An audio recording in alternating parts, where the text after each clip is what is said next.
Hi guys, welcome back to my channel. If you're new here, I'm Rhea. I'm an accountant working in Makati, but technically now I'm working from home. And I create content about my experiences. I share tips about career, adulting, and everything in between. Today's payday, August 15, 2025. And in today's video, pag-usapan natin kung paano nga ba mag-open ng account sa Pag-ibig MP2. Step by step, madali lang to. So whether you'd like to start saving, or naghahanap ka ng legit and safe investment option, this video is for you. So kung ready ka na to grow your money in a smart and simple way, keep watching. Pero una sa lahat, ano nga ba ang Pag-ibig MP2? MP2 is a voluntary savings program na pwedeng gawin on top of your regular Pag-ibig savings. Ang maganda nito, this is tax-free, it is government-backed, and mas mataas yung dividends in comparison to normal or ordinary savings account. Pwede ka mag-start with as low as 500 pesos. Kaya perfect ito, especially sa mga kakastart pa lang magtrabaho. Kagaya nyo. So, kagaya nga nung sinabi ko last month, diba? So, sana may trabaho na kayo, mga fresh CPAs or accountants na gumraduate earlier this year. MP2 is generally safe compared to other investment options and mataas pa yung potential returns. So, pwede nyo makita yung historical dividend rate for the past years, but this year, umabot na naman siya ng 7%. So, it's relatively good. I recently opened my second MP2 account and I thought I'd share with you the step-by-step process kung gaano lang ba ito kadali, ilang araw ako naghintay, pati na rin kung paano ako nag-submit ng first contribution. So, let's go! Una, so go to google.com, tapos i-type nyo lang yung virtual Pag-ibig. So, this way, pupuntahan natin yung Pag-ibig website. Maraming options na lalabas. So, pwede ka mag-proceed agad to MP2 enrollment, pero doon tayo sa mas malayong way. So, click Virtual Pag-ibig, and then lalabas ng page na ito. So, to apply for MP2, nandito siya sa under Be a Member. So, click nyo lang yan. Lalabas itong mga bagay na ito. And then, of course, click Apply for MP2. With this, pag may lumalabas na data privacy prompt, so, pwede nyo naman i-click yung hyperlink to check the policy and read through it. But ako, so, chinek ko lang siya and then click proceed. Tapos, makikita mo yung list of requirements para makapagawa ka ng MP2 account. In here, kailangan mo ng MID. Ito yung usual na Pag-ibig member ID. Kailangan mo na isang valid ID. So, meron dyang list of acceptable IDs. Selfie, photo. So, I think standard naman ito with any online account na ginagawa natin. And then, proof of income or source of fund. Nakalagay din dyan yung examples. Then, yung 5 and 6, hindi naman na siya applicable sa lahat ng tao. So, let's just focus on numbers 1 to 4. On the next screen, so sabi dyan, validate Pag-ibig membership ID. So, merong ilang information na kailangan mong i-fill out para ma-validate ito. So, enter mo lang siya. So, nilagay ko yung aking MID, surname, my first name, and then my birth date. Pagka-click ng validate, lalabas tong options na ito. Since I'm an active employee, so click ko yung active, and then I press continue. With that, so mabilis siya mag-validate. So makikita nyo naman dito, it says that I'm eligible. Eligible in opening the account, tapos bibigyan niya ako ng recap, nung nilagay ko na MID, surname, my name, my birthday, then scroll down, you'll see the phone number. Ito, hindi ko to in-enter ngayon, but they pulled it out from my record. So, ito yung cellphone number ko and then email address. If everything looks good, just click proceed. Tapos, lalabas yung prompt. Ready to open a Pag-ibig MP2 savings account? Of course. So, click yes. With this, again, another data privacy section. So, click proceed. And then OTP, it will be sent to your registered mobile number. So, in my case, medyo matagal ko siya na-receive. And then, pag-enter ko pa dyan, ang tagal niyang mag-read. And during the past week, medyo ilang araw kong binalik-balikan yung virtual Pag-ibig site kasi madalas siya na nagda-downtime. So hopefully, pag ready ka nang mag-create ng MP2 account, you won't experience those difficulties. After entering the OTP, just click proceed. And then, maglalabas siya ulit na information. So same nung kanina, MID, member's name.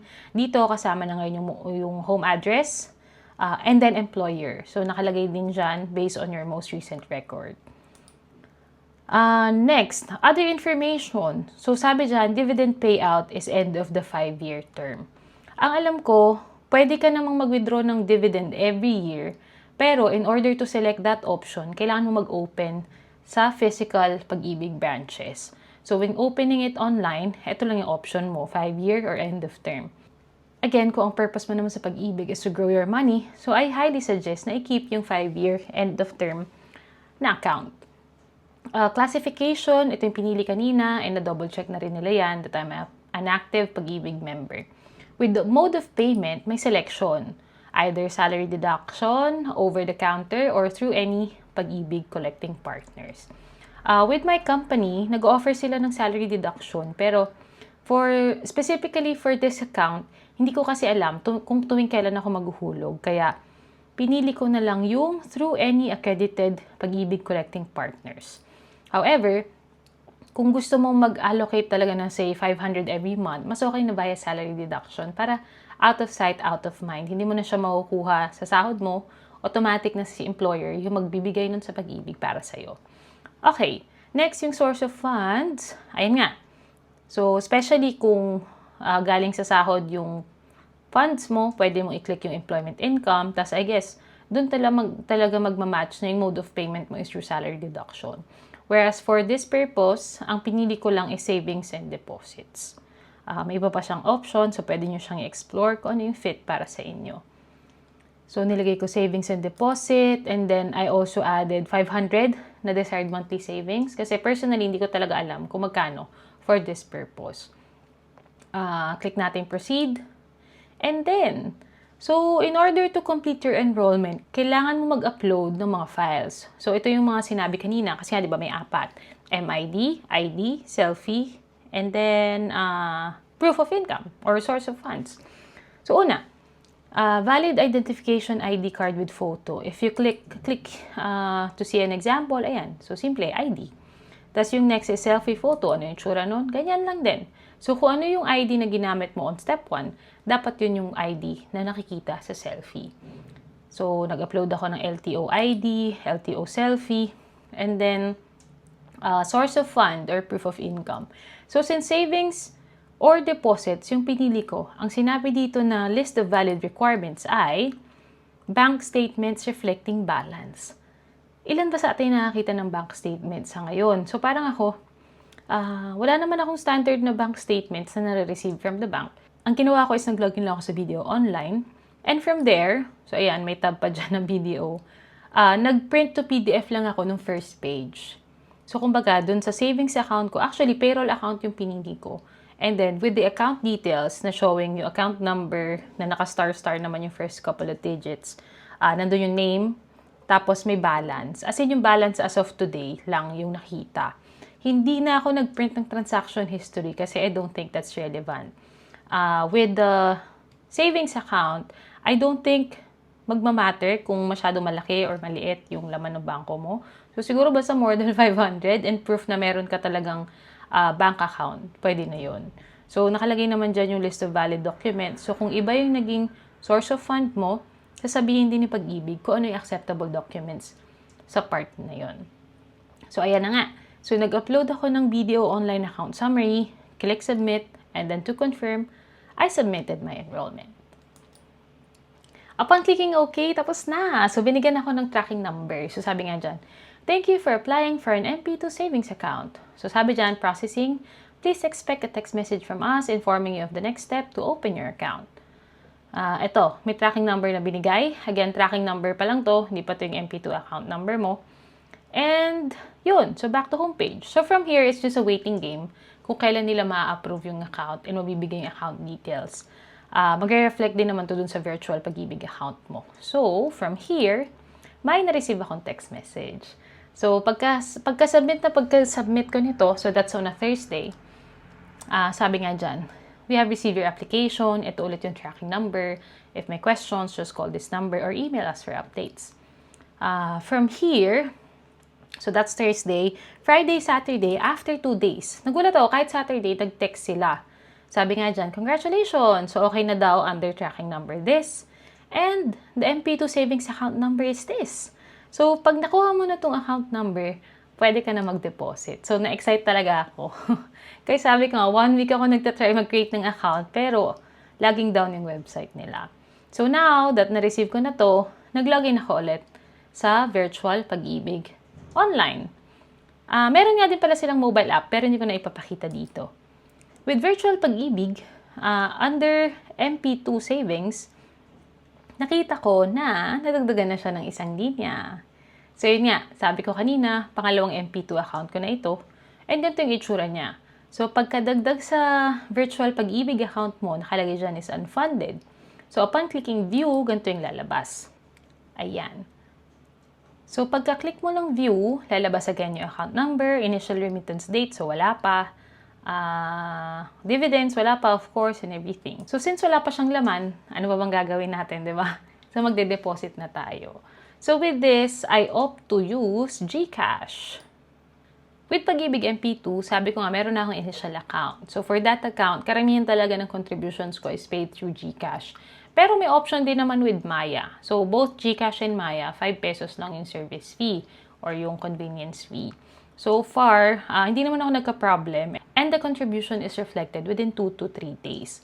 So with this, nag-login lang ako sa GCash. I clicked on bills. Then, hindi ko na siya hinanap, but it should be under government. What I did was to start typing Pag-ibig. And lumabas naman siya agad. So pipiliin mo yung first, yung Pag-ibig. Upon clicking that, lalabas na tong page. So from here, maglalagay ka ng amount. So sabi ko nga minimum of 500. So what's good about paying via GCash or Maya is that regardless kung magkano yung i-deposit mo, 5 pesos lang yung charge. So from here, lalagay ka ng amount and then type kung regular contributions mo, divide Pag-ibig 2. So yung ibig sabihin na MP2. Account number, ito yung tinext kanina. And then yung period. And email address. So for this purpose, ang dineposit ko ay 5,700. May kwento kasi dyan, so isingit ko lang din. So Jerel and I, we received $100 bill from one of his tita na galing abroad. So sabi ko kay Jerel, since hindi naman natin na-expect yung money, ilagay natin kaya sa MP2. Pumayag naman siya. So sabi niya, that's a good idea. So it just so happened na nung pinapalitan ko yung note is saktong 57 yung palitan per dollar. Kaya yan, hence the 5,700 pesos. Okay, so 57, yun yung nilagay ko na amount, MP2, nilagay ko yung account number. Covered from, so this is actually July 1, 2025 to July 31, 2025. So I selected July kasi July namin na-receive yung pera. Kahit technically, first week of August na na-approve yung MP2 application namin. So pagka-click mo ng submit from this page, magkakaroon lang ng confirmation. So again, lalabas na dyan yung 5,705, so including the 5 peso service fee. Take this time to review the details before clicking confirm.